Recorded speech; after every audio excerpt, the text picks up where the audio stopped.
дар мавҷ барномаи иттилоотии хабар.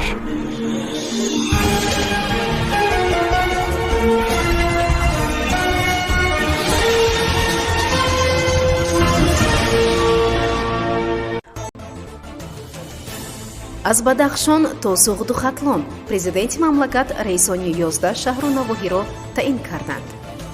Президент имзо карданд, Ҳайдарзода ва Сатторзода ихтиёран аз мақомашон истеъфо доданд. Тоҷикистон ба маблағи $82 миллион кӯмаки башардӯстона гирифт. Барфрезӣ дар роҳи Душанбе-Чаноқ ва шаҳри Айрез аз маҳдудиятҳо. ҳушдори Патрушев аз гуруснагӣ ва ҷанги шаҳрвандӣ дар Афғонистон. Сабиянин дастур дод, ки шумори муҳоҷирон дар сохтмонҳои Москав кам шавад. асосгузори сулҳу ваҳдати миллии пешвои миллат, президенти ҷумҳурии Тоҷикистон муҳтарам Эмомалӣ Раҳмон роҳбарони 11 шаҳру навоҳии ҷумҳуриро барканору таъин карданд. роҳбари давлат дар вилояти мухтори кӯҳистони Бадахшон раисони нави ноҳияҳои Ванҷ ва Роштқалъаро таъин карданд. дар вилояти Хатлон роҳбарони шаҳрҳои Кӯлоб, Леваканд, ноҳияҳои Восе, Фархор, Темурмалик, Балҷувон, Ҷайҳун, Носири Хисрав иваз гардиданд. дар Суғд роҳбари ноҳияи Масҷоҳ низ таъин шуд, хабар медиҳад дафтари матбуотии президенти мамлакат. манбаъ афзуд, ки бо қарори ҳукумат Сафарзода Бахтиёр Ғанӣ бо сабаби ба кори дигар гузаштан аз вазифаи муовини мудири кулли корхонаи воҳиди давлатии хоҷагии манзилию коммуналӣ озод шуд. инчунин пешниҳоди президенти мамлакат ба Маҷлиси миллии кишвар дар бораи аз вазифаи судяи суди олии иқтисодии ҷумҳурӣ бозхонд намудани Ширинзода Эраҷ Сифот ирсол шудааст. дафтари матбуотии президенти мамлакат афзудааст, ки дар мулоқот бо кадрҳои навтаин роҳбари давлат ба иҷрои ҳадафҳои созанда аз қабили таъмини амнияти озуқаворӣ, татбиқи сиёсати аграрӣ, вусъати корҳои ободонӣ, истифодаи оқилонаи ҳар як порча замини корам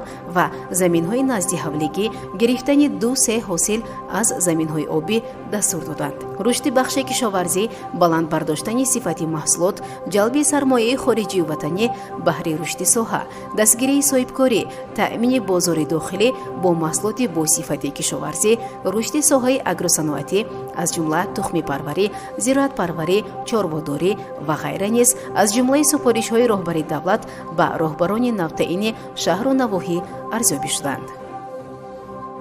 президенти ҷумҳурии Тоҷикистон муҳтарам Эмомалӣ Раҳмон истеъфои 2 додраси ҷумҳуриро қабул карданд. роҳбари давлат бо имзои як фармон Ҳайдарзода Зокир Анварро аз вазифаи судяи суди ноҳияи Ҷайҳуни вилояти Хатлон ва Сатторзода Ҳотамшоҳ Раҷабро аз вазифаи судяи суди вилояти Суғд озод карданд. дар фармони президенти мамлакат, ки санаи 17 ноябри соли ҷорӣ имзо шуд, таъкид гардидааст, ки Ҳайдарзода ва Сатторзода бо хоҳиши худашон аз мақом озод карда шуданд.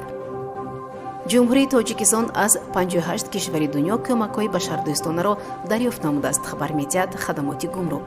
ин ниҳод меафзояд, ки кишварҳои донор ба Тоҷикистон асосан маводи ғизоӣ, доруворӣ ва лавозимоти лозимӣ барои табобати беморони коронавирус ирсол намуданд. аз аввали сол Тоҷикистон ба маблағи $82.55 миллион кӯмак дарёфт намудааст, ки нисбат ба як соли қабл 2 баробар бештар аст.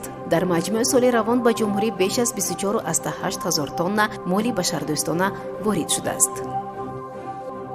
резиши барф дар роҳи Душанбе-Чаноқ боиси муваққатан маҳдуд шудани ҳаракат барои мошинҳои боркаш гашт. дар ин бора ширкати Айрез дар сафҳаи фейсбуки худ хабар додааст. иттилоъ медиҳем, ки бинобар бориши шадиди барф ва бо мақсади эҷод накардани монеа ба гузариши дигар автомобилҳо барои ҳаракати воситаҳои нақлиёти притсепдор маҳдудият аз 1 то 3 соат ҷорӣ шудааст, омадааст дар хабари ширкат. зимнан кормандони ин ширкат аз ронандагон даъват намуданд, ки аз тавсияҳои кумитаи ҳолатҳои фавқулодда, бозрасии давлатии автомобилӣ ва дигар сохторҳои дахлдор кор бигиранд. ширкати мазкур, ки нигаҳдории роҳи Душанбе-Чаноқро ба зимма дорад, мегӯяд мунтазам роҳро аз барф тоза мекунад ва барои ҳаракати бехавфи мошинҳо дар роҳ маводи зидди лағжиш бошидааст. Николай Патрушев, дабири шӯрои амнияти Русия, мегӯяд, агар толибҳо аз ӯҳдаи мӯътадил кардани вазъ дар Афғонистон набароянд, дар ин кишвар метавонад фоҷиа рух диҳад. ӯ ин нуктаро зимни мулоқоти ҳарсолаи дабирони шӯроҳои амнияти кишварҳои узви Иттиҳоди давлатҳои мустақил, ки феълан дар Москав ҷараён дорад, баён дошт. Аз мавзӯъҳои меҳварии мулоқот ваз дар Афғонистон мебошад. Патрушев ҳамоҳангӣ ва дастгирии ҷомеаи ҷаҳониро барои эътидоли ваз дар Афғонистон муҳим хонд.